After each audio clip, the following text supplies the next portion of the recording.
wano publicly kifuke open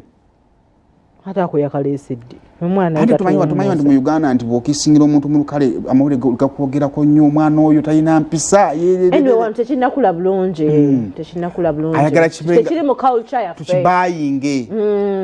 tukulabeko ko bino twakulinga tubikyagenda mu bivulu tugenda kwa mwasuka olugambo ebintu ebimu mubirabisa maalo mubira oyandika kyawo mubirabisa maalo kati twabavaako Saimo nonya lumbelu nakutta gwe kati wano we mwali mulwali na kasaba kugira wano we wati sikategedde nze simaye kusoma Luganda ka anti omanyi lwaki etankubuulire mwana gwo manyi oyagala olugambo muntu ongereyo obudde azuuka n'ensonga tewali kyamanyira kigenda kuddako abantu lidde olunaku tumaze oddutandika bannange kanguviire bannange sigenda